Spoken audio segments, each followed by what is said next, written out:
부흥의 둘째 날 저녁에 오신 여러분들 예수님 이름으로 환영합니다. 참으로 아름다운 밤이에요. 그래서 다 같이 일어나셔서 우리 앞뒤 좌우로 우리 하늘복 빌어드립시다. 오늘도 하나님의 축복이 가득하시기를 바라면서 하늘복 받으세요. 하나님의 축복을 마음껏 받고 누리고 흘려보내시기를 축복합니다. 하늘복 많이 받으시기 바랍니다.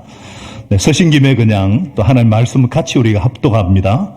골로새서 3장 18절 19절 골로새서 3장 18, 19절 하나님의 말씀입니다. 같이 합독하겠습니다. 시작. 아내되니 여러분 남편에게 순종하십시오. 이것이 주님 안에서 합당한 일입니다. 남편되니 여러분 아내를 사랑하십시오. 아내를 모질게 대하지 마십시오. 아멘. 자리 앉겠습니다. 우리 가정은 관계의 학교입니다. 제목으로 우리 개강일 목사님 이 말씀을 전할 때에 하나님의 음성으로 들어주기를 바라면서 우리 박수로 환영하겠습니다. 네.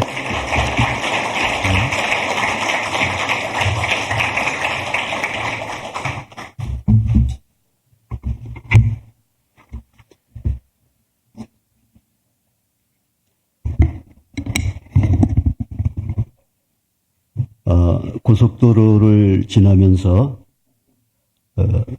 왼쪽에 서울 가까이 가면 우리들 교회라고 있습니다. 그 벽에 한동안 큰 글씨로 가정이 살아야 나라가 삽니다. 이런 프랑카드가 붙어 있는 것을 보셨을 것입니다. 가정이 살아야 나라가 사는 것이라면 가정은 결코 작은 것이 아닙니다. 한 나라의 운명이 가정에 달렸다는 말 아닙니까? 사실 가정이 행복해지면 다른 생활도 행복해집니다.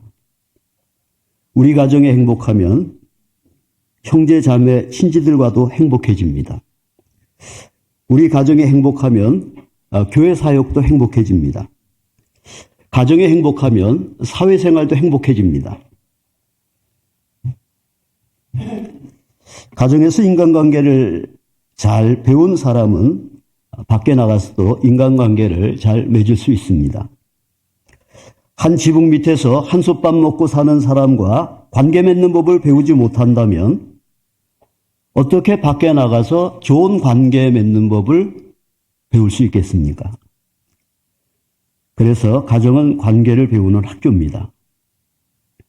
오늘 저녁은 가정은 관계 학교라는 제목을 잡은 것은 제가 가정을 통해서 아내와의 관계를 배웠기 때문입니다.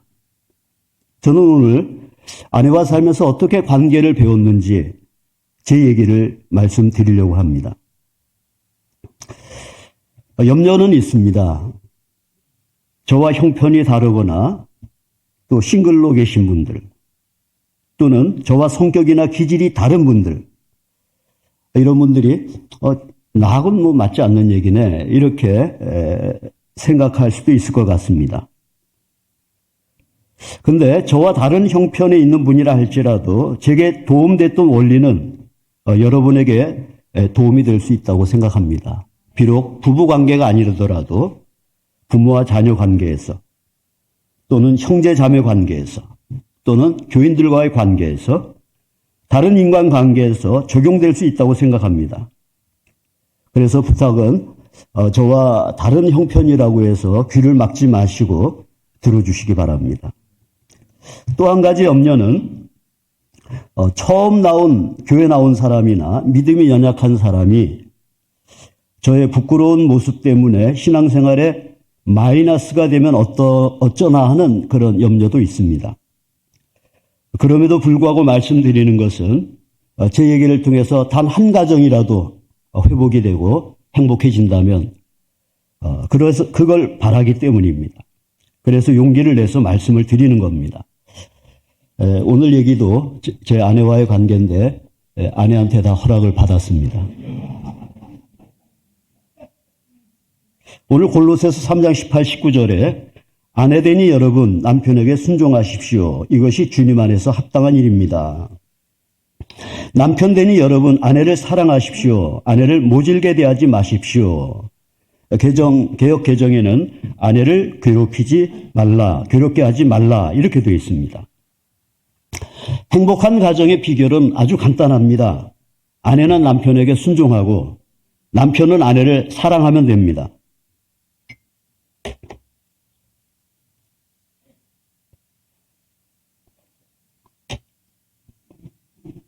어느 날 저는 골로새서 3장 18절 19절을 읽다가 깜짝 놀랐습니다. 우리가 이렇게 살고 있네? 이 말씀이 우리 부부의 말씀이네? 왜냐하면 이 골로새서 3장 18절 19절 말씀은 원래 우리 부부의 말씀은 아니었어요. 저는 아내를 사랑하지 못했습니다. 아내를 사랑한다는 건 괴롭게 하지 않는 거잖아요. 모질게 대하지 않는다는 거거든요.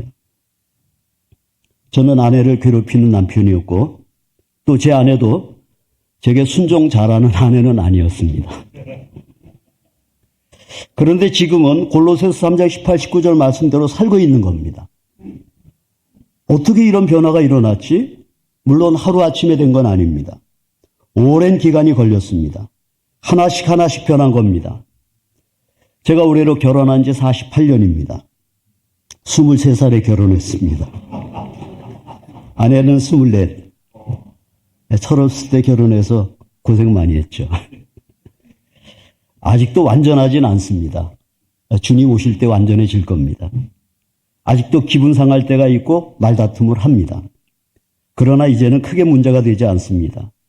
왜냐하면 서로 연약한 존재라는 것을 알고 있고 서로 사랑받고 있다는 걸 확신하기 때문입니다. 저와 아내는 달라도 너무너무 다릅니다. 저는 6남매 장남입니다. 아버님이 98세에 천국을 가셨으니까 오랫동안 부모님을 모셨습니다. 제 아내는 무남 동료 유복자입니다. 아버님이 6.25 때 전사해서 아버지 얼굴도 보지 못한 게 제 아내입니다. 아내는 100% 외향적입니다. 저는 100% 내향적입니다. 아내는 성격이 급해서 제가 긴장을 합니다. 아내가 뭐 말 시작하면 제가 긴장이 돼요. 얼마나 급한가 하면 뭐 이렇게 야채주빙가를 아침에 이제 한동안 해줬는데 여보 어디 써 그래요. 화장실에 써 그랬죠. 이걸 가져와서 먹으래요. 화장실에 앉아있는데. 여보 화장실에 있잖아. 그러니까 괜찮아 먹어. 이렇게 급합니다. 저는 느려 터져가지고 아내가 속이 터진다 그럽니다. 아내는 목소리가 큽니다. 저는 목소리가 낮습니다. 아내는 일이 생기면 당장 처리합니다. 저는 생각하다가 안 할 때가 많습니다. 아내는 자기 권리를 행사하는 것에 대해서 당당하게 생각합니다. 저는 남을 너무 배려하다가 내 밥도 못 찾아 먹습니다. 아내는 남에게 부탁하는 걸 쉽게 합니다. 그러니까 우리 집에서 3시간 되는 강화도에 있는 목사님한테 노트북 고쳐달라고 오라고 했으니까 왕복 6시간. 저는 남에게 부탁하는 걸 정말 어려워합니다. 제가 합니다. 누굴 차에 태워갈 때는 아내는 사람이 먼저 나와서 기다려야 된다고 생각합니다. 저는 내가 가서 기다려야 된다고 생각하는 사람입니다. 아내는 말할 때 좀 과장법을 씁니다. 나는 정확한 걸 좋아합니다. 아내는 일 중심입니다. 저는 관계 중심입니다. 아내는 새로운 도전을 좋아해요. 라인 댄스 배우다가 한 6개월 지나서 또 다른 거 배웁니다. 저는 익성을 좋아합니다. 아내는 강의를 부탁받으면 즉시 수락합니다. 저는 못한다고 사양합니다. 아내가 커피 한 잔 마셔요. 내가 밥 한 번 살게요. 이거 인사입니다. 저는 정말 밥을 살 때 사겠다고 말을 하는 사람입니다. 아내는 숙제를 집에 오자마자 합니다. 저는 학교 가기 전날 합니다. 아내 가구 옮기는 걸 좋아해요. 퇴근하고 보면 피아노가 저기 가 있어요. 혼자 그걸 옮겼어요. 농이 여기 갔다 저기 갔다 해요. 와, 이걸 어떻게 옮긴지 정말 신기합니다. 왜 일을 만들어서 하냐고 저는 그렇습니다. 아내는 옷을 벗어서 의자나 소파에다가 걸어둡니다. 나는 옷장에 걸어둡니다. 왜 옷장에 안 넣냐 그러면 입을 건데 뭘 또 넣냐 그래요. 그리고 옷장에 놓고 옷장 문을 안 닫아요. 왜 안 닫냐 그러니까 냄새 빠지라 그러는데. 아내는 눕자마자 코를 곱니다. 저는 뒤척이다가 20, 30분 뒤에 잠이 듭니다. 아내는 덥다고 창문을 열고 잡니다. 저는 춥다고 창문은 닫습니다. 지금도 호텔에서 아내는 배만 덮고 발을 내놓고 자요. 저는 다 덮어야 자고. 아내는 진밥을 좋아합니다. 저는 된밥을 좋아합니다. 근데 진밥만 해줘서 이제 진밥 먹어요. 아내는 싱크대나 옷장문을 열면 닫을 줄 몰라요. 몇 번 그 싱크대 문에 제 머리 박치기를 했어요. 제가 닫습니다. 아내는 사람 만나는 걸 좋아합니다. 저는 아내랑 같이 좀 있는 걸 좋은데 컨퍼런스 가도 좀 같이 다니고 싶은데 없어졌어요. 아내는 물건을 쓰면 치우지 않고 그 자리에 둬요. 가위를 썼으면 있던 자리에 둬야 되는데 그냥 그 자리에 놓고 칼도 그대로 놓고 그 시가위가 없어졌습니다.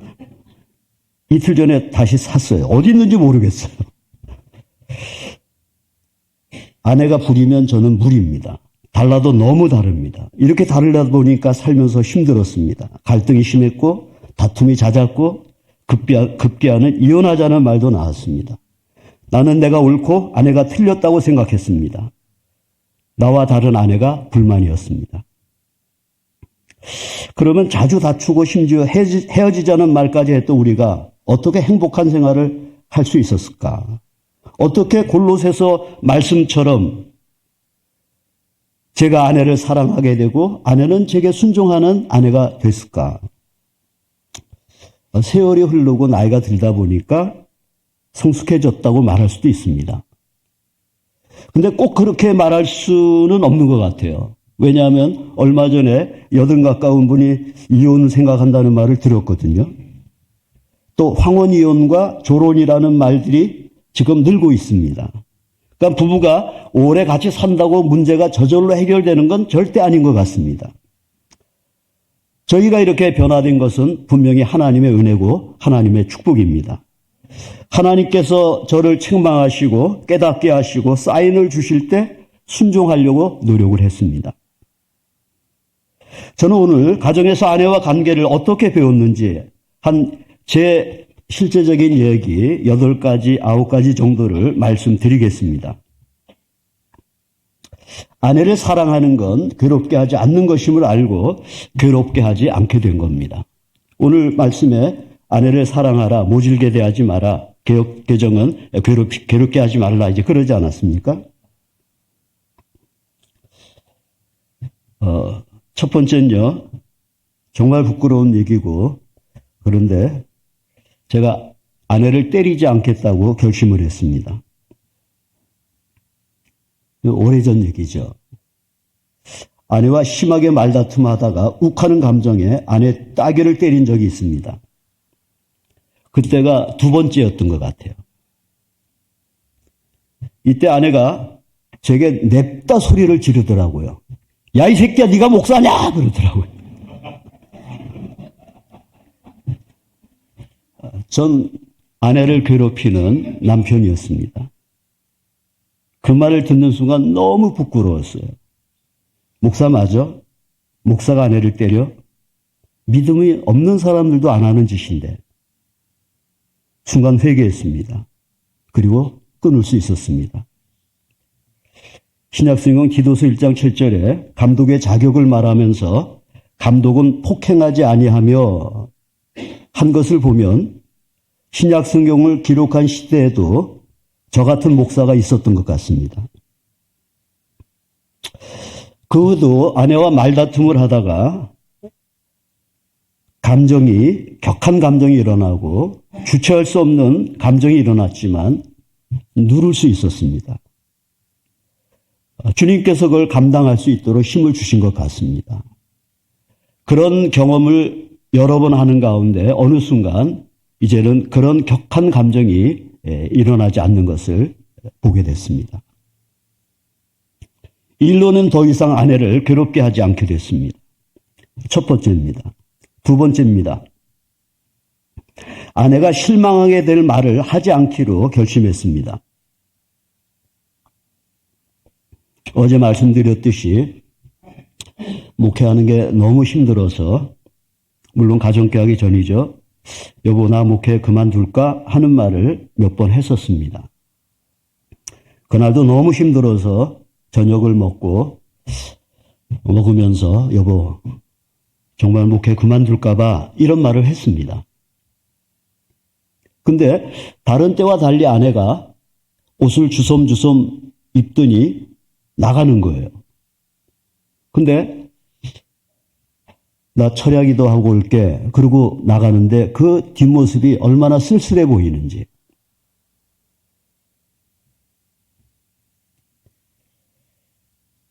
남편이 목회를 그만두고 싶어 한다니까. 자기가 의지할 남편이 얼마나 실망스럽고 절망이 되겠어요. 그리고 그때 한동안 교회 가서 철야를 했던 것 같습니다. 이때 그 아내의 모습을 보면서 결심을 했습니다. 아내에게 실망을 주는 말은 절대 내가 하지 말자. 내가 아무리 목회가 힘들어도 내가 목회 그만둘까? 이런 말은 안 해야겠다. 정말 그 후에도 몇 번 그런 생각이 목구멍까지 올라왔는데 꿀꺽 삼켰습니다. 내가 절대 이제 아내한테 이 말을 하지 않아야겠다. 그러다 가정교회를 만나게 됐고 목회가 행복해졌습니다. 물론 안 했던 말들 중에 이제 이혼해, 우리 헤어져 이런 말들도 심하게 싸울 때 했었거든요. 이 말도 하지 말자. 그래서 꿀꺽 삼키고 했더니 어느 순간 그 말도 안 하게 됐습니다. 그 외에 이런 말들, 아내에게 실망을 줄 말을 하지 않기로 결심을 하고 그렇게 실천하게 됐습니다. 이게 두 번째입니다. 세 번째, 아내와의 관계를 어떻게 배워나갔는가. 아내의 약점이나 잘못을 지적하거나 비난하거나 가르치지 않기로 했습니다. 하루는 저녁 식사를 하고 TV를 보다가 아내와 크게 말다툼을 하게 됐습니다. 정확치는 않지만 그때 다이어트 프로그램이었던 것 같아요. TV에. 아내가 나 다이어트 할까봐 그러더라고요. 그래서 제가 당신이 해봐야 또 실패할 텐데 그랬어요. 그래서 아주 오붓하게 싸웠습니다.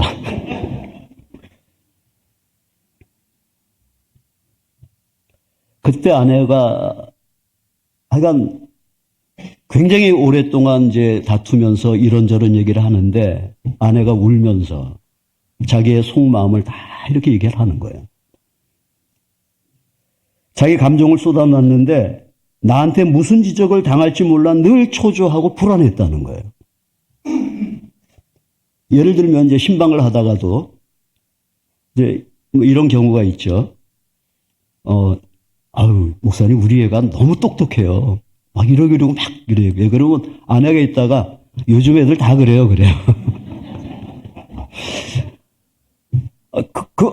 똑똑한 애 이제 내 생각엔 그렇게 하면 좋겠는데 그 집에 와서 이제 지적을 하죠. 당신 신방하면서 그렇게 말하면 어떡하냐. 이제 이런 식입니다. 물론 매번 한 건 아닙니다. 전 그런 사람은 못 됩니다. 5번이고 10번 지켜보다가 말하는데 한 번 말하기 시작하면 옛날 것까지 다 또 하는 거죠. 여러분, 아내가 그런 지적을 심하게 받으면 이제는 내가 절대 신방하면서 말하지 않아야지 결심을 한다는 거예요. 이제 그때 다 그 얘기를 하는 거예요.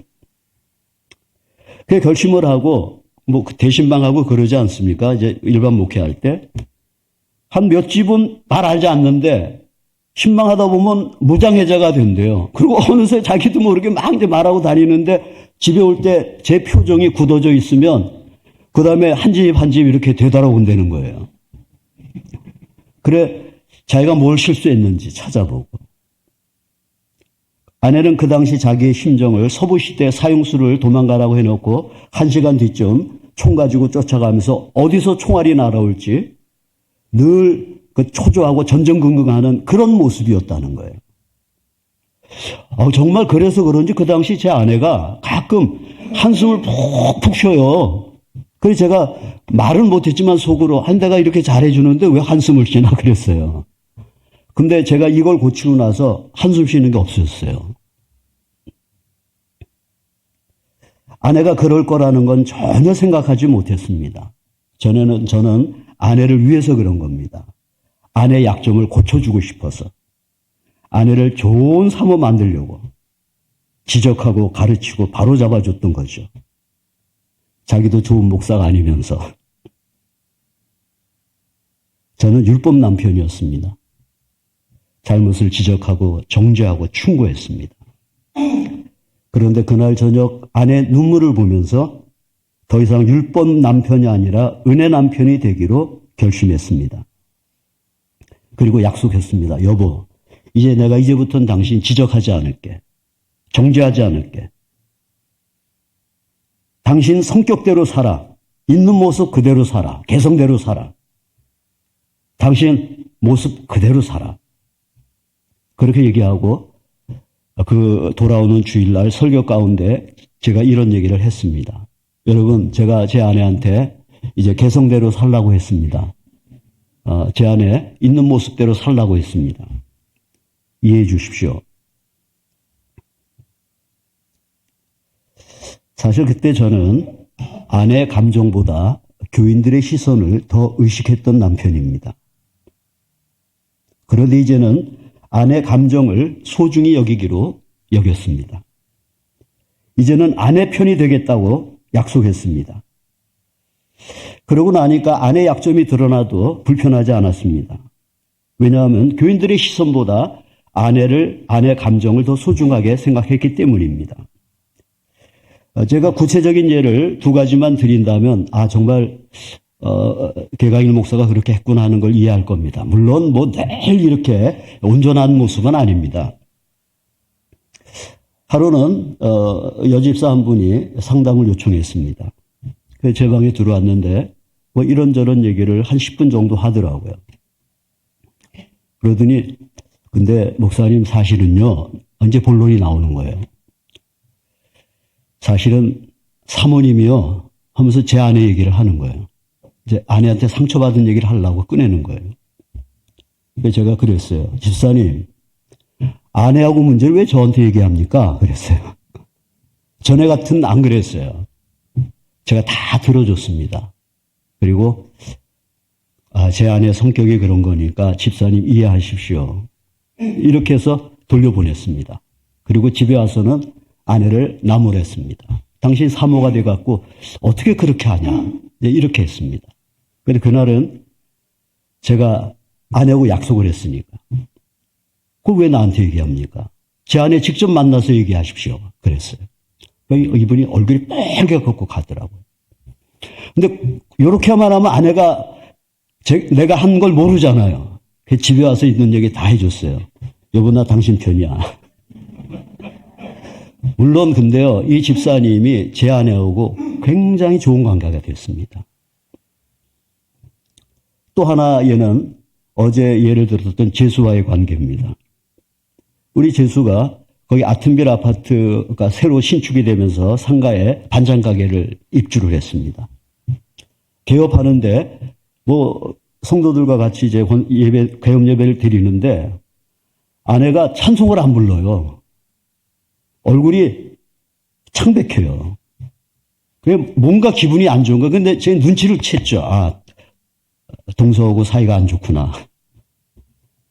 그리고 예배가 마친 다음에는 막 개업이니까 막 사람들이 오면 이제 그 선물도 나눠주고 막 그러니까 권사님들이 집에 안 가고 도와주는데 아내는 쌩 하고 집으로 가더라고요. 전에 같으면 누가 봐도 동서지간에 싸움이 있었구나 느껴지는 거예요. 저뿐 아니라 다 그렇게 느꼈을 겁니다. 여보, 당신 내 목회 망치려고 그러는 거야? 그랬을 겁니다. 근데 아무 소리 안 했어요. 그럴 수 있지. 그때 제가 아내에 대한 태도입니다. 그 당시 아내가 저한테 장문의 편지를 A4용지 한 3장 정도 되는 편지를 2번인가 보냈어요. 2번 다 비슷한 내용입니다. 그 중에 제가 한 부분만 읽어드리겠습니다. 여보, 하나님의 사랑을 알고는 있지만 보이지 않잖아요. 그런데 나는 이번에 당신의 모습에서 하나님의 사랑을 뼈저리게 느꼈어요. 그것이 너무 감사하고 감격해서 오늘 새벽 시간에 가슴 깊은 곳에서 뜨거운 감격의 눈물을 흘렸어요. 아마 제가 아내를 이렇게 하면서부터 아내와 제수와의 관계도 점점 좋아졌는지 모릅니다. 물론 지금도 지적할 때가 있습니다. 그래서 제가 여보 미안해. 아까 이렇게 지적해서 이제 그래요. 그러면 아내가 그 정도도 안 하고 어떻게 살아요? 그래요. 네 번째입니다. 아내의 재능을 개발시켜주고 사용할 수 있는 기회를 만들어줬습니다.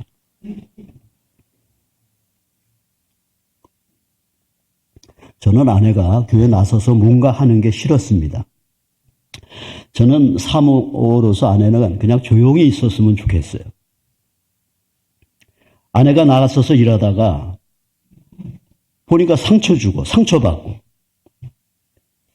또 아내 약점이 드러나가지고 뭐 그런 하여간 그 어느 집사님을 정말 사랑했는데 사랑하고 막 친하다 보면 이제 속에 있는 게 다 나오다 보니까 약점이 드러났잖아요.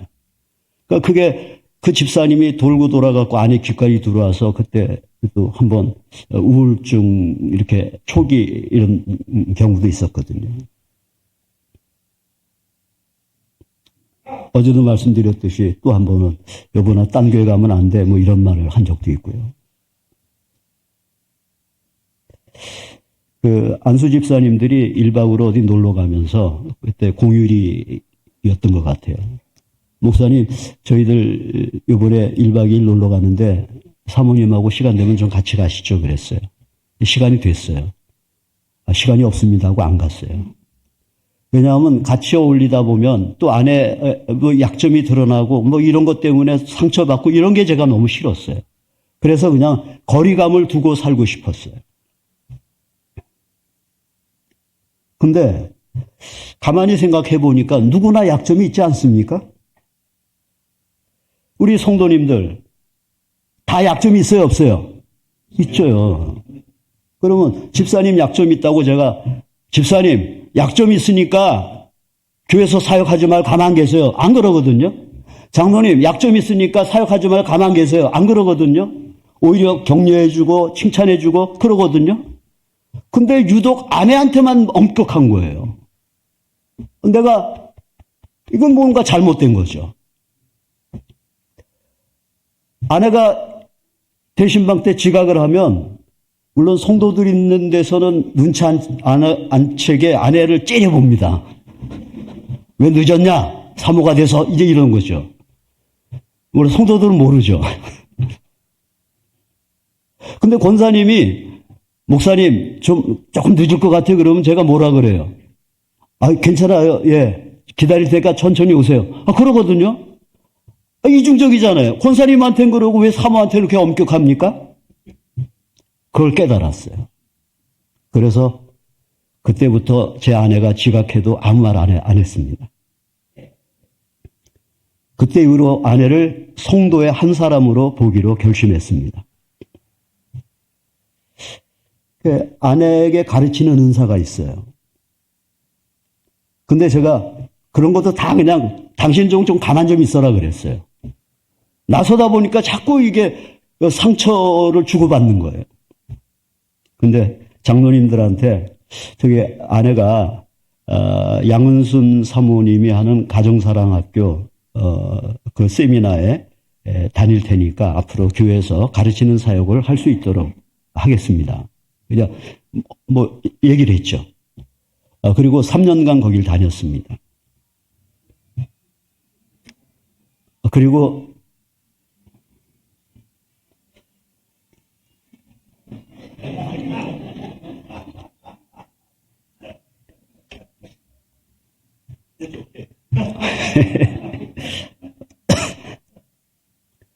그리고 이제 어머니 학교를 개설해서 가르치도록 했습니다. 가정교회 하기 전입니다. 가정교회 하고 났는데 연수를 가가지고 최은순 사모님하고 이제 얘기하다 그런 얘기를 했더니 사모님 그러면 부부의 삶 강사하세요. 이렇게 돼서 컨퍼런스에서 목사님 사모님들 부부의 삶 강의도 했습니다. 그리고 또 최 목사님이 인천공항에 도착했는데 저불고 라이드를 하라고 이제 그 컨퍼런스 장소까지 이게 그러면서 말씀의 삶에 대해서 얘기하다가 아내가 이제 누구죠? 성경 읽어지네. 이제 그것도 하고 있었거든요. 예. 그럼 사모님 한번 해보라고. 제 아내는요, 하라 그러면 예, 그러고 해요. 그래서 컨퍼런스에서 말씀의 삶도 하고, 부부의 삶도 강사하고, 물론 교회에서도 했고요. 이것이 계기가 돼가지고, 50이 넘어서 백석대학교에서 상담을 전공했습니다. 저는 아내 재능을 이렇게 가로막았던 사람입니다. 좀 가만 좀 있어. 조용히 해. 그랬던 사람인데 아내 재능을 이제 발견시켜주고 격려해주고 할 수 있도록 그렇게 했습니다. 이 네 번째입니다. 다섯 번째는 아내 동의 없이는 마음대로 돈을 쓰지 않겠다고 약속을 했습니다. 아내가 재정 관리를 잘 합니다. 그렇기도 하지만 아버지 역량으로 월급은 아내에게 주고 관리하도록 했습니다. 저희 아버지는 이렇게 어머니 허락 없이 막 썼어요. 그 어머니가 굉장히 고생을 많이 했어요. 난 절대 저러지 말아야지. 이제 이런 생각을 그 아버지를 보면서 고생하는 어머니를 보면서 결심을 했던 것 같습니다. 근데 사실 살다 보면 그게 아니잖아요. 그 아내 의논 안 넣고 돈 쓸 때가 있고 또 돈 쓰는 것 때문에 아내하고 다툴 때가 있고 이제 그랬습니다. 그래서 이 문제가 해결되지 않으면 늘 어렵겠다 생각하고 아내하고 제가 한번 그 금전 문제 때문에 다투고 나서 그랬습니다. 여보, 앞으로 내가 돈을 쓸 때 당신의 그러니까 중요한 부분들이죠. 허락하면 내가 하겠다. 허락한 한도 내에서 하겠다. 이제 그렇게 약속을 했습니다. 그러고 나서 얼마 안 돼서 난감한 문제가 생겼습니다. 지금부터 한 26년 전 일입니다. 우리 매부가 해갑이었는데 제 아내는 그때 허리를 다쳐서 병원에 입원해 있었습니다. 저한테 축의금을 주면서 다녀오라고 하는데 보니까 5만 원이었어요. 근데 26년 전이라 해도 좀 매부 회갑에 5만 원 하는 건 좀 약소했어요. 제 마음에. 근데 아내하고 약속을 했잖아요. 그 방법은 세 가지입니다. 아내하고 어떻게 해서든지 돈을 더 가져가든지 막 말다툼해서라도 아니면은 아내 몰래 내가 돈을 더 넣어서 축의금하든지 세 번째는 아내가 준 5만 원 그대로 갖다 주든지 고민하다가 아내가 준 5만 원을 그대로 갖다 드렸습니다. 드리는데 얼굴이 막 후끈후끈 하더라고요. 나중에 누나가 이거 열어보면 어떻게 생각할까 막 이런 생각이 들더라고요. 근데 집에 돌아와서 아내한테 그때 제 갈등, 고민 그리고 누나한테 그걸 드리면서 그 화끈거렸던 생각 이런 것들을 다 얘기를 했습니다. 난 당신하고 약속을 지키기 위해서 이렇게 했다. 근데 얼마 지나지 않아서 결혼 주례를 우리 청년이 여자 자매가 부탁을 하는데 목사님 양복해 입으세요 하면서 티켓을 주는데 40만 원짜리 그 당시 그 큰 거였어요. 처음 받아보는 거죠. 그래 여보 이런 걸 주네 그랬어요. 근데 아내가 딱 보더니 이거 우리 매부 드릴까 그러는 거예요. 회가 얼마 전에 지난. 난 너무 좋죠. 그래 좀 내색은 안 하고 뭐 좋지 그랬어요. 그때부터 아내와 우리 누님과의 관계가 개선되기 시작했습니다. 지금은 얼마나 사이가 좋은지 모릅니다. 우리 누님이 농촌교회 은퇴하고 봉담에 살고 계십니다. 우리가 은퇴하고 매달 선교비를 보내드립니다. 그리고 한 달에 한 번씩 찾아가서 꼭 대접을 합니다. 그리고 매부가 돌아가셨거든요. 4년 전에. 돌아가신 후는 누님을 1년에 2번 봄, 가을로 모시고 여행을 갑니다. 지난 9월에는 누님과 조카를 데리고 모시고 다낭, 베트남 다낭에 여행을 다녀왔습니다. 누님이 얼마나 행복해하는지 모릅니다. 누님이 제 아내한테 그래요. 친정엄마 같다고. 저희 누님이 9년 위거든요, 저보다. 근데 친정엄마 같대요. 어려울 때 전화 걸어서 이렇게 얘기하고 싶대요. 그렇게 좋은 사이가 됐어요. 6번째입니다. 아내 연약함을 이해하게 됐습니다. 저는 아내에게 어떤 기분 좋을 때 이런 말을 여러 번 했습니다. 왜냐하면 이제 기분 나쁠 때를 위해서 미리 예방주사를 놓은 겁니다. 여보, 내 본심은 당신을 사랑하는 거 알지? 만일 내가 화내면 그건 내 본심이 아니야. 화날 때 하는 말 믿지 마. 그건 내가 연약해서 그러는 거야. 그러니까 내가 화날 때 그게 내 본심 아니니까 날 이해해줘. 정말 내 본심은 당신 사랑하는 거야. 이런 말을 좋은 관계에 있을 때 여러 번 했습니다. 그래서 정말 내가 화날 때 그 하는 말은 믿지 말라는 거죠. 본심이 그거 아니니까 마음에 담아두지 말라고 얘기를 했습니다.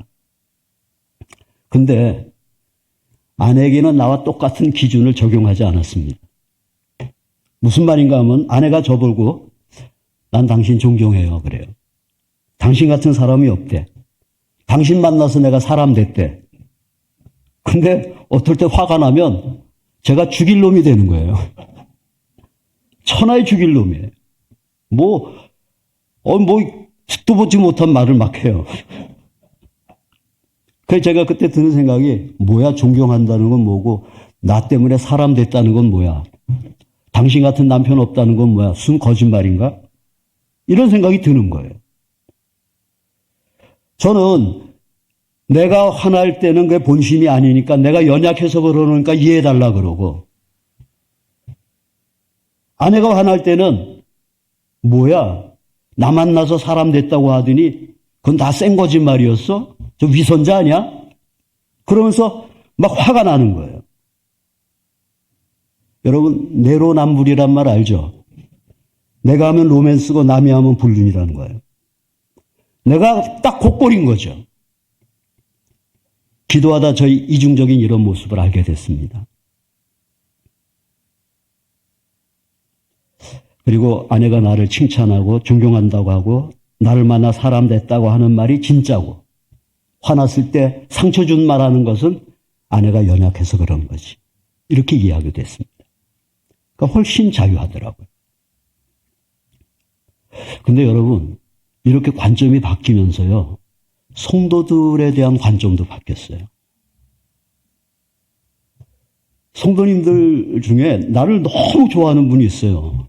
근데 몇몇 분인데 기분 나쁜 말을 할 때가 있단 말이에요. 그럼 제가 저분 왜 좋다는 말이나 하지 말지. 너무 그 마음이 안 좋은 거예요. 근데 아내의 관점이 딱 바뀌면서 저분이 날 사랑한다는 게 진짜고 저렇게 상처 주는 말 하는 게 연약해서 그렇지. 이제 구체적인 예를 하나 들면 장로 투표를 했어요. 근데 A라는 분이 떨어졌어요. 나는 정말 관여하지 않았어요. 그렇죠. 성도들이 안 뽑아준 거거든요. 근데 떨어져서 이제 좀 상처받은 것 같아서 그 사무실로 찾아갔어요. 조그만 이제 인테리어 회사를 했는데, 저한테 그러는 거예요.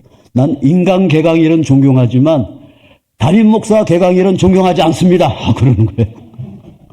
그래서 막 저한테 그러는 거예요. 근데 와, 이런 사람이 다 있지?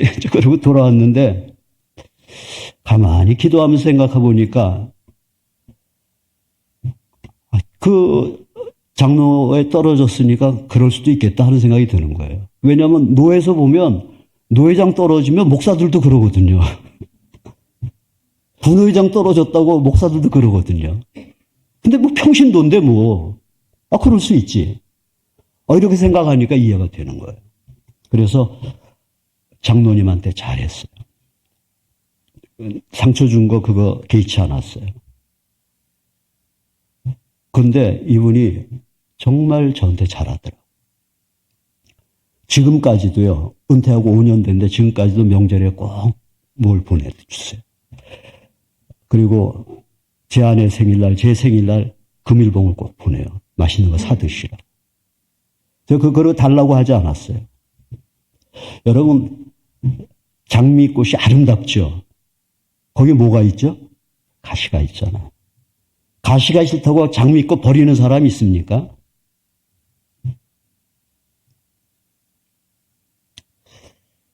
아내의 연약함을 이해하게 되면서 아내와 관계에서도 굉장히 자유함이 생겼고 그것이 성도들과의 관계에서도 제게 축복이 됐습니다. 7번째는 아내에게 제가 하고 싶은 것을 요구하기 시작했습니다. 저는 저희 어머니하고 아버지는 성품이 정반대십니다. 근데 제 성품은 어머니를 닮았어요. 우리 아버님은 굉장히 낙천적이십니다. 아버님은 제가 아버지 사우나 가실까요? 그래. 아버지 냉면 먹으러 가실까요? 그래. 한 번도 거절한 적이 없으세요.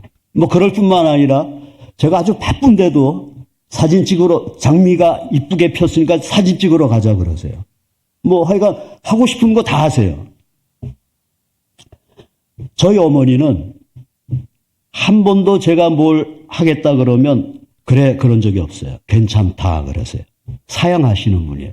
근데 제가 어머니 기질을 닮은 거죠.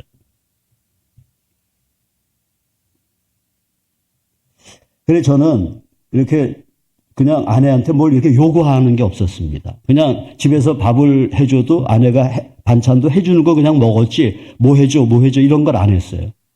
그러니까 제가 된밥 좋아한다 그랬잖아요. 근데 아내는 진밥을 좋아하거든요.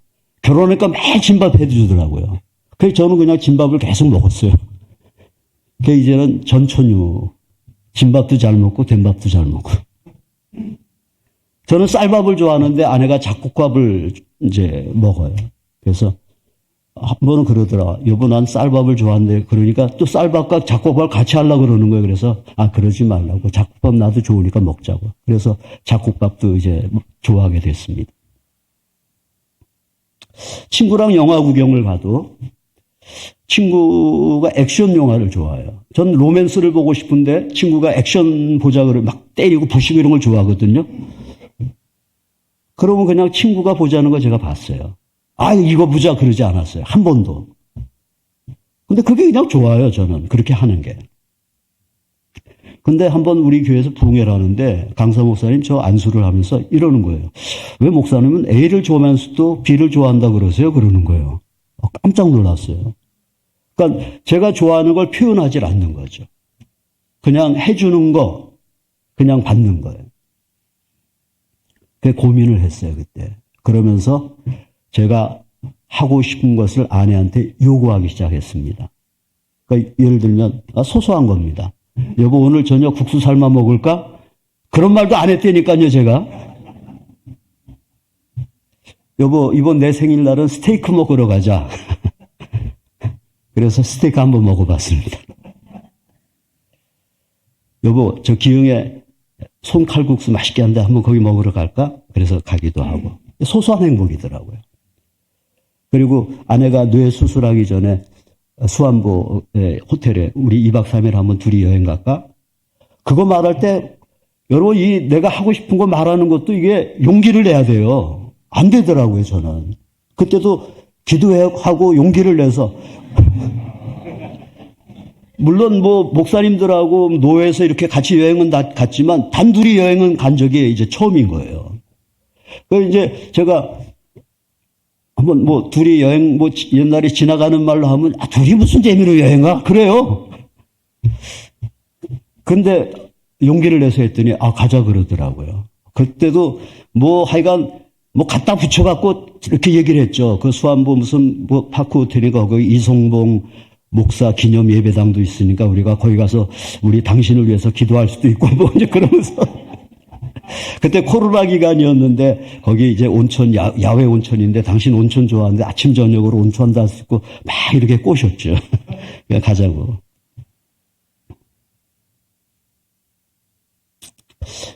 이러면서 제가 다른 사람한테 제가 뭘 요구하는 걸 힘들어하는데 내일 주일날이 제가 나가는 사랑과 진리교회 야외배 날입니다.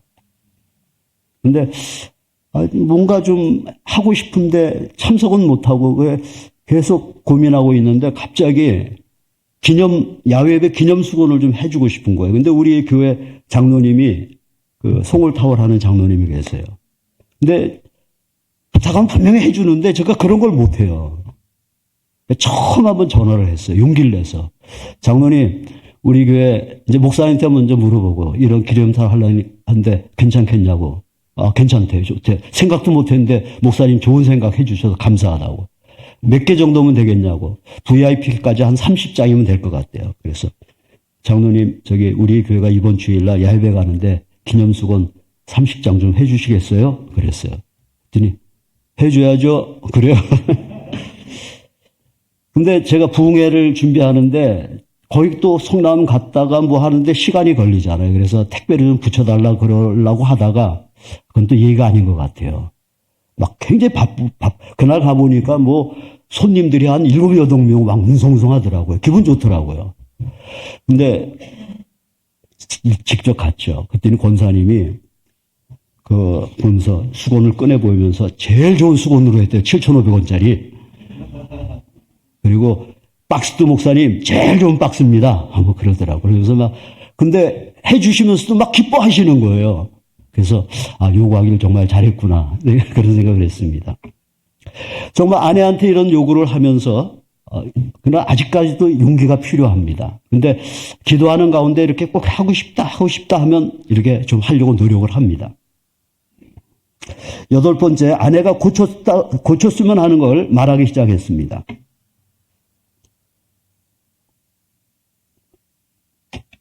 부부가 살다 보면 상대방에게 건드리면 안 되는 부분들이 있잖아요. 그 부분을 건드리는 말이나 행동을 하면 감정이 상하고 폭발하는 아킬레스건이 누구나 있습니다. 그래서 대부분 이런 아킬레스건은 건들지 않고 피하고 양보하고 살지 않습니까? 말하지 않고 참고 살지 않습니까? 왜냐하면 말해봐야 감정만 상하고 절대 변하지 않으니까. 그래서 서로 기분 상하고 다치는 거 피하기 위해서 피합니다. 근데 어느 날 이렇게 사는 것이 정말 하나님이 우리에게 허락하신 더 풍성한 삶을 누리는데 좋은 걸까 하는 생각이 들었습니다. 저는 아내를 있는 모습 그대로 사랑합니다. 약점 그대로 사랑하는 거 맞습니다. 그렇다고 아내의 어떤 약점을 그냥 계속 덮어만 주고 거기에 대해서 말하지 않고 사는 것이 늘 옳은 걸까? 이런 생각이 들었습니다.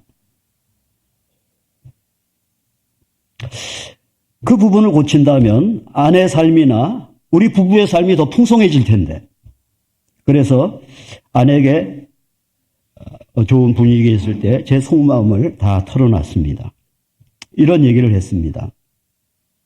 여보, 나는 당신을 사랑해. 당신 있는 모습 그대로 다 사랑해. 근데 내가 당신한테 이렇게 어떤 부분, 고쳤으면 하는 부분들이 있어. 근데 정말이야. 정말 내 말 믿었으면 좋겠어. 나 이거 당신 고치지 못한다 할지라도 전혀 문제되지 않아. 당신 사랑할 거야. 근데 만약에 고친다면 우리 부부가 더 하나님의 풍성한 삶을 누릴 수 있잖아. 그래서 내가 말하고 싶은 거야. 그러니까 아내가 이제 이 얘기를 하라는 거예요. 구체적인 예를 하나 든다면 순종에 관한 얘기입니다. 여보, 나는 당신이 얘기하면 8, 90%는 들어주는 것 같아. 근데 당신은 내가 얘기하면 8, 90%는 거절하는 것 같아.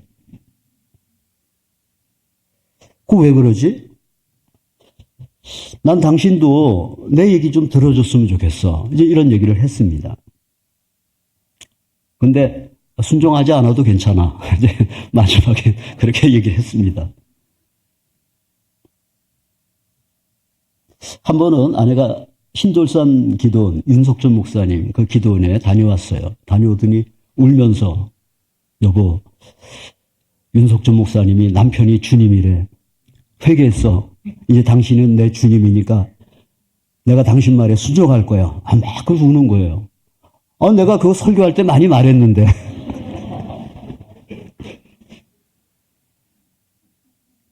근데 한 일주일 순종했는데 안 하더라고요.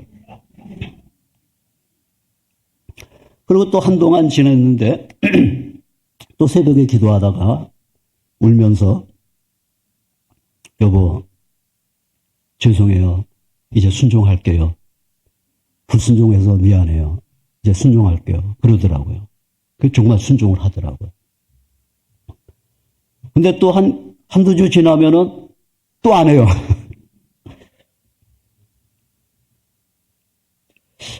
그러더니 이게 한 번은 이제 또 제가 얘기를 하면 이런 겁니다. 뭐 구체적인 얘기를 하니까, 여보, 아버님 한번 우리 틀리해 드릴까? 이제 그러면, 왜 꼭 우리가 해야 되냐고 그러는 거예요. 형제가 6인데. 이제 나중에 들어보니까 그 전에도 우리가 했대요. 근데 꼭 우리가 해야 되는 법이 있냐? 이제 그런 얘기예요. 근데 저는 그래, 알았어, 이제 그랬죠. 근데 이틀인가 지나서 문자가 왔어요. 여보, 잘못했어요. 용서하세요. 아버지 틀리 해드리죠. 근데 거절하고 문자 보내는 시간이 점점 가까워져요. 나중에는 거절하고 나서 2시간 만에, 여보, 잘못했어. 내가 할게. 이렇게 문자가 와요. 한 번은 거절하고 곧바로, 여보, 잘못했어. 하자. 그러더라고요. 뭐 지금도 100% 순종하는 건 아닙니다. 대부분 순종을 합니다. 근데 아내가 여러 번 제게 이런 말을 했습니다. 당신 말한 대로 하면 늘 좋았던 것 같아. 이런 방법으로 고친 것이 한 5가지 됩니다. 물론 100%는 아닙니다.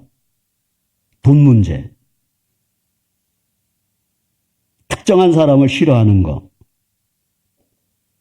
하여간 저를 좋아하는 어떤 형제가 있었는데 우리 교회는 아니에요. 천주교 신자인데 아내가 그 사람을 너무 싫어 만나는 거. 그러니까 만날 때도 몰래 만나야 되는 거예요. 이게 하루는 얘기를 했죠. 진지하게 얘기를 했는데 그때 이후로 아내가 고쳤어요. 그래, 얼마 전에 그 친구가 용인에 와서 저희 아내랑 같이 식사도 하고, 그래, 그 친구 어려울 때 아내가 30만 원 보내주기도 하고, 이제 그렇게 좋아졌어요.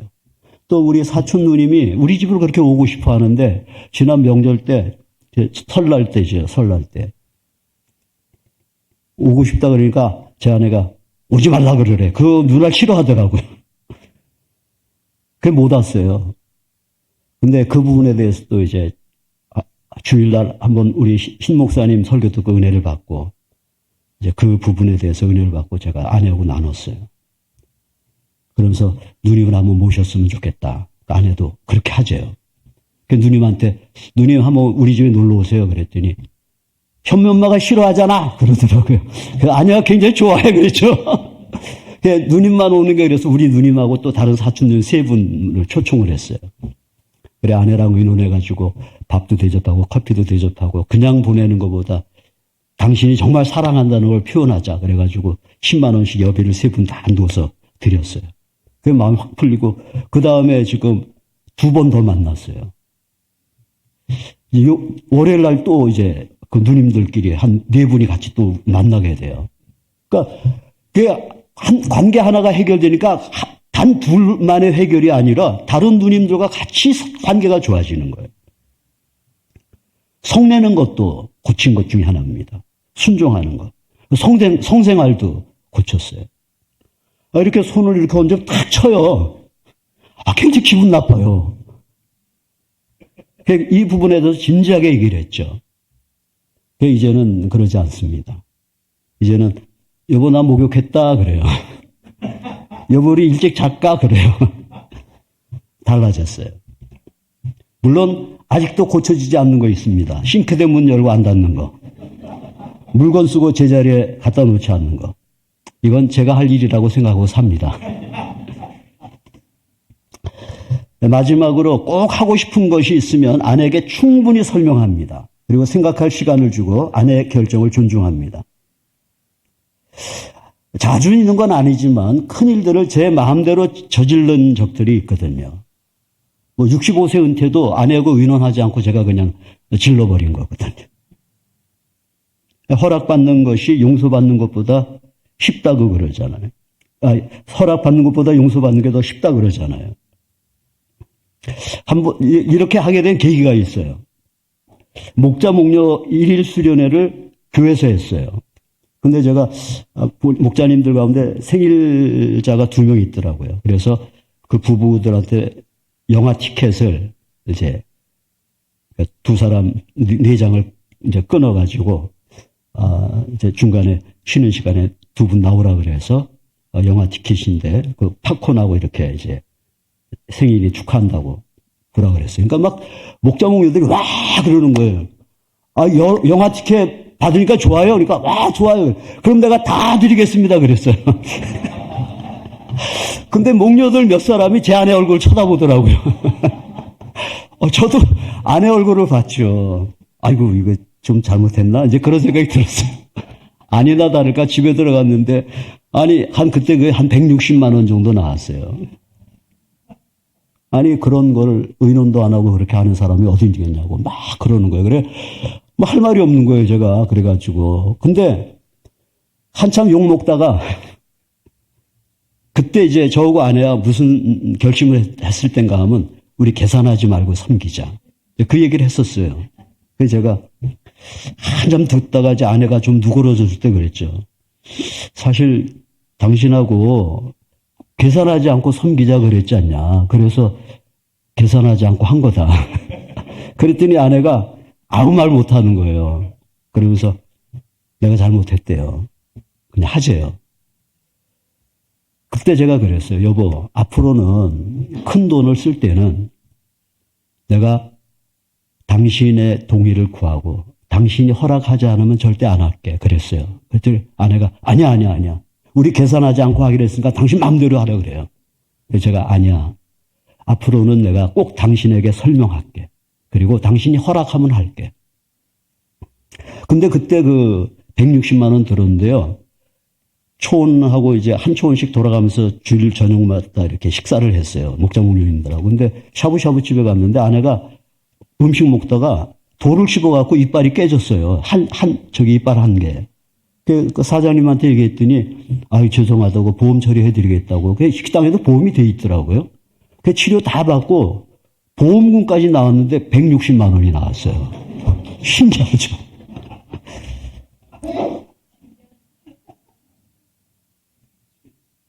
그래, 그 후로는 이제 제가 예를 들어 이런 겁니다.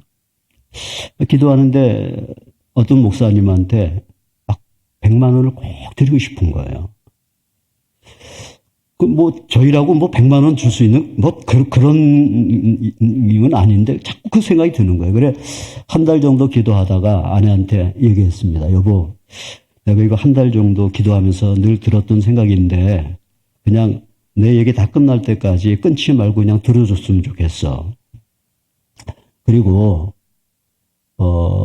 내 얘기 다 듣고 나는 당신이 결정하는 것이 어떤 결정이든 그걸 존중할 거야. 그러니까 그냥 다 들어줘. 그리고 얘기 다 듣고 당장 대답하면 안 돼. 일주일만 기도하고 그리고 대답해줘. 이제 그랬죠. 그리고 그러면서 아무개를 위해서 기도하는데 100만 원이 이렇게 주고 싶은 마음이 자꾸 드는데 당신 생각 어떤지 모르겠다고 한번 기도 같이 일주일만 해보자고. 그랬더니 일주일 후에 그렇게 했으면 좋겠대요. 이제 그렇게. 근데 일주일 기도해보자 그랬는데 이제는 기도는 뭐 해보냐 그냥 하재요. 이제 그렇게 됐어요. 제가 우리 형제들하고 한번 여행하는 게 꿈이었어요. 그래 아내한테 얘기했죠. 여보, 우리 형제들 위해서 1,000만 원 이렇게 써서 우리 육남매 두 부부 12명이서 제주도 3박 4일 여행하자. 그랬더니 기도도 안 해보고 그냥 좋지 그러더라고요. 그래 갔다 왔어요, 작년에. 정말 제가 근데 아내가 거절할 때가 있어요. 그럼 그래? 그렇게 하지 뭐. 제가 그럽니다. 그러니까 아내의 의견을 충분히 저는 존중해 줍니다. 오늘 저는 가정에서 아내와 살면서 관계를 어떻게 배웠는지 말씀을 드렸습니다. 아내를 괴롭히던 행동을 멈추고 아내를 사랑하게 됐다고 말씀드렸습니다. 마치면서 세 가지 좀 말씀을 드립니다. 첫째, 주님을 믿는 사람은 누구나 변할 수 있습니다.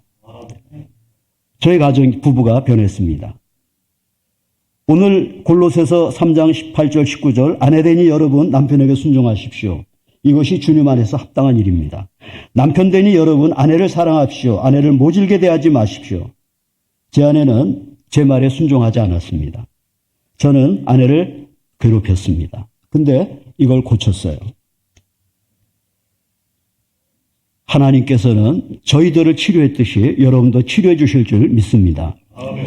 둘째는 깨달았을 때 즉시 결단하고 실천하시기 바랍니다. 주저하지 마십시오. 미루지 마십시오. 즉시 실천하십시오.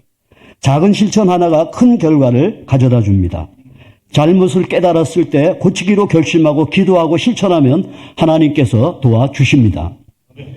세 번째, 내가 먼저 시작해야 됩니다. 상대방을 고치려고 하면 고칠 수 없습니다. 다툼만 일어나고 더 큰 상처만 있게 됩니다. 내가 먼저 시작해야 합니다. 순서를 바꾸지 마십시오. 여러분이 먼저입니다. 고치라고 말하지 말고 여러분이 먼저 고치십시오. 제가 오늘 9가지 말씀을 드렸습니다. 첫째, 때리지 않기로 결심했다. 아내를 실망시키는 말을 안 하기로 했다. 약점이나 잘못 지적하지 않기로 했다. 재능을 개발시켜줬다. 억눌렀던 재능을 개발시켜줬다. 아내 동의 없이는 돈 안 쓰겠다고 했다. 아내의 연약함을 이해하게 됐다. 내가 하고 싶은 것을 요구했다. 아내가 고쳤으면 하는 걸 말했다. 꼭 하고 싶은 일이 있으면 충분히 설명하고 아내 결정을 존중했다. 근데 이 9가지를 보면요. 처음에 6가지는 내가 잘못한 것을 고친 겁니다. 그리고 뒤에 3가지는 내가 하고 싶은 것을 요구한 겁니다. 만일 이 순서를 바꿨다면 당신이 고치면 나도 고치겠다 이랬더라면 저희 부부는 지금까지도 싸우고 있었을 것입니다. 아내에게 이런 말을 들을 때가 가끔 있습니다. 그거 나 안 좋아해. 그런데 나를 사랑해주는 당신이 좋아하니까 하는 거야. 나를 사랑하는 당신이 좋아하는 동생이니까 내가 그러는 거야. 우리 바로 밑에 여동생이 지금부터 한 30년, 25년 전일 거예요. 매부가 영어 학원을 했어요. 그러다가 어려움이 생겨가지고 양평으로 이사를 가게 됐습니다. 근데 그때 아내가 이사 며칠을 앞뒀는데 제 교회 사무실로 왔어요. 수표 100만 원짜리를 한 장 주는 거예요. 그래서 여동생이 경이거든요. 지금 필리핀에 우리 교회에서 목자 목녀로 섭니다. 지금 올해 3월 달에 필리핀에 평신도 선교사로 갔습니다. 경이 이사하는데 쓰라고 주라는 거예요. 그래서 당신 줘. 왜 나불고 갖다 주라 그래. 그러니까 난 경이 싫어. 나는 지금도 경이 목소리만 들으면 심장이 얼어붙어. 그러는 거예요. 그러면서 나불고 갖다 주래. 제가 갖다 줬어요. 제가 갖다 줘서 언니가 주란다 그랬는데 나중에 경이가 그래요. 언니 몰래 오빠가 주면서 언니가 주란다 그런 줄 알았대요. 싫어하는 거 아니까. 지금은 둘이 얼마나 좋아하는지 몰라요. 작년에는 한 달 동안 저희가 가 있다 왔고 올해도 격려한다고 일주일 갔다 왔습니다.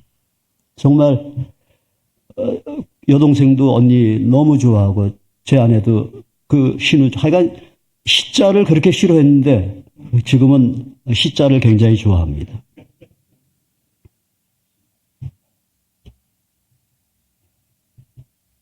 너무 감사하죠.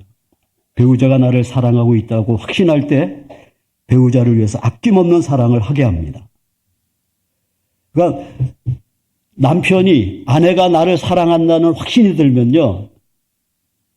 시댁 식구, 처가 식구 다 사랑합니다. 정말이에요. 저는 오늘 여러분이 들으시는 가운데 내가 해당되는 말씀 한 말씀이 있다면 한번 적용해 보시기 바랍니다. 작은 것이 작은 게 아닙니다. 한 가지를 고치게 되면 두 가지 고치게 되고 두 가지 고치게 되면 세 가지, 네 가지가 변할 수 있습니다. 그래서 하나님의 사랑을 이웃에게 흘러보내는 행복한 가정 되시기를 주님의 이름으로 축복합니다. 기도하겠습니다. 하나님 아버지 감사합니다. 우리 미래로고 성도님들 오늘 제 부끄러운 얘기를 나눴습니다. 주님 말씀처럼 우리 아내들은 남편에게 순종하고 또 남편들은 아내를 사랑하고 괴롭히지 않는 그래서 아름다운 가정을 통해서 또 우리가 부부간이 아니라 할지라도 부모와 자녀 간에 형제 간에 또 교인들 간에 아름다운 관계가 돼서 하나님의 축복이 흘러가는 복된 가정들 다 되게 하여 주시옵소서. 예수님 이름으로 기도드립니다. 아멘.